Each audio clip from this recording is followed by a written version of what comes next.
Last week, Bandai Namco were kind enough to invite us down to London to spend some time playing Digimon Story Time Stranger. And who am I to say no to indulging in a heaping helping of nostalgia? I grew up on the original series of Digimon, and Digimon World back on the PlayStation 1 was a game that took a lot of my time. I mean, sure, that other one is great and everything, but it can't hold a candle to a metal monkey with a guitar who sounds like Elvis, or just the most reprehensible puppet. We were given 3 hours to play with Digimon Story Time Stranger, and it was split into 2 sections. For the first half, we were taking a look at the very beginning of the game, and the second then jumped us ahead to give us a look at what combat looked like and how boss fights feel. And honestly, while it was great running around being carried on the shoulder of Leomon like a true queen of the land, wish I could have just spent the whole play session at the beginning of the game. Let me explain. You see, we're going to do this backwards. Let's talk about the second part first, as it's going to be a bit briefer, and then we'll talk about the first part. The second part dropped us in. It was great. It showed us features like the Digifarm if we wanted to explore it, which we were advised against. Not for any sinister reason with the Digifarm, simply just because we were warned that if we did engage in that system, it's incredibly easy to lose time with it. And as we only had 90 minutes, they really wanted us to see some of the game, and it was very, very easy to lose 90 minutes in the Digifarm, and then your time is just gone. So, we set off on our adventure, and it was great to see some of the mid-level Digivolutions, but something just felt a little bit off. The Digimon showing the level of detail in the environments, all of it was what you want. Even the boss fight at the end of the section, while it dragged a little bit, did feel sufficiently bossy. The issue was that it lacked that personal connection to your team that you want from a pet battler like this. It felt like you were playing on someone else's save, quite literally. These weren't your Digimon. They weren't your friends you were going on an adventure with. The things you were seeing are fine, but the people you're seeing them with feels weird. The 90 minutes we spent in the previous section, though, the first half, was everything that I wanted from a Digimon game and so much more. So let's talk about that instead, because that bit was fantastic.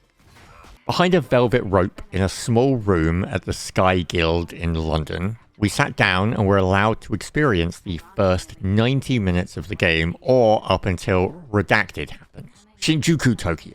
The protagonist, a member of the Adamus organization. You are tasked with investigating anomalies and other goings. It's Men in Black. Yeah, you get it? Secret group protecting people from threats they don't know exist. It's Men in Black. You got it?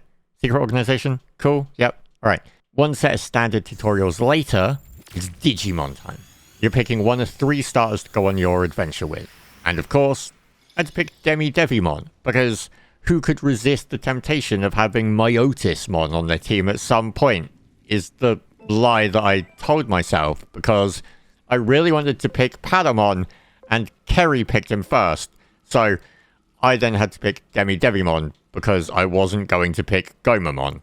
I'm sorry, Gomamon, I'm sure you're someone's favourite, it's just not mine. Well, each Digimon, of course, has their own set of stats. The key things to be aware of in this game when sorting out your team are going to be the attributes and the elements. Attributes work kind of like a rock, paper, scissors system. You have vaccine, virus, and data.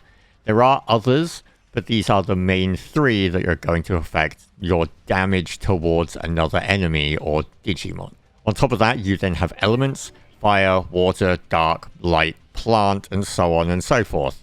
It's your standard pet battler stuff. You have to line these up, and you're trying to, do bonus damage and not take too much so you don't get your face caved in. Easy. There's also personalities, because, why not? You can influence that by talking to your Digimon. Traits then come into it, special skills, attachment skills. All of this is to say that you can build your Digifriends the way you want to build them. You then battle other Digimon, you can collect their scan data. Once you've collected enough of it, you can convert that data into a Digimon that joins your party. Brilliant. 100% is enough to convert, but raising the scan data level to 200% before you convert will result in better stats for that Digimon. And this was where I lost a bulk of my time, because I wanted to run around collecting all of the different Digimon in the starting area, because who doesn't want Toy Agumon on their team? I then had to remember that I was on a timer and go back to doing what I was meant to be doing. Because, personally, that's what I want from a Digimon game. I want a silly story. And I want a decent amount of Digimon to mess around with in that story. And Digimon Story Time Strangers gave me that experience, and more on top of it. You can just plow through this game and build your team up. Just throw in there things that you think are cool. If you want to get to the nitty-gritty of it, though, with over 450 Digimon, there's a solid selection to pick from. You could go with new ones, old ones, favorites, nostalgia, anything you want. You can run around, scan them down, get them, feed the ones you don't want to your other Digimon to level them up. Use the Digifarm at your fingertips as well to just get more going. Get those stats right, get those abilities right, and create the perfectly honed team of Digi-warriors to fight by your side. The Digivolution system was interesting to me as well because I've not played any of the recent Digimon Story games. I can't talk about the similarities with them. The way it works in Time Stranger is you're given a breakdown of the options to Digivolve into or Digivolve into, because you can go back down, and each of those has their own stat requirements, personality requirements, or other things going on. So you need to aim in a certain direction to take it up the tree in a certain direction. It felt like layers upon layers, and that's what I really want in a pet battler. That, to me, personally, that hits right. The fact that it then comes wrapped in a Digimon game that is just nostalgia fuel, that's just icing on the cake right there. I don't want to talk about the story of the game, because honestly, we didn't see much of it.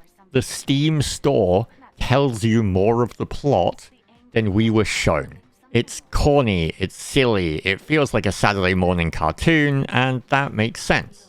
After 90 minutes of running around, catching all the Digimon I wanted, building out my perfect little band of Digibuddies, you can see why the second half didn't quite hit as hard as I'd want. What it did do, though, was it made me very curious about something. I wanted to see how my team looked compared to the pre-drafted one we were given, if I had different Digimon at that point, or if we had been given Digimon that we didn't have by that point, and, most importantly, really want to know what the hell was going on with the story. But with Digimon Story Time Stranger only 3 weeks away at this point, releasing on October 2nd, I won't have to wait long to find the answer out to that question. I was a fan of Digimon growing up. That enjoyment for the cartoon and the old games has always burned inside me. And while I do own Cyber Sleuth, it never fully grabbed me to the degree that Time Stranger already has. And that's cool to me. Those nostalgia hits are seeing the Digimon I know and love, mixed in with new and absurd ones, is all I could ask for. I'm just hoping that somewhere in that group of over 450 waits a demented little puppet and an Elvis monkey, just for me.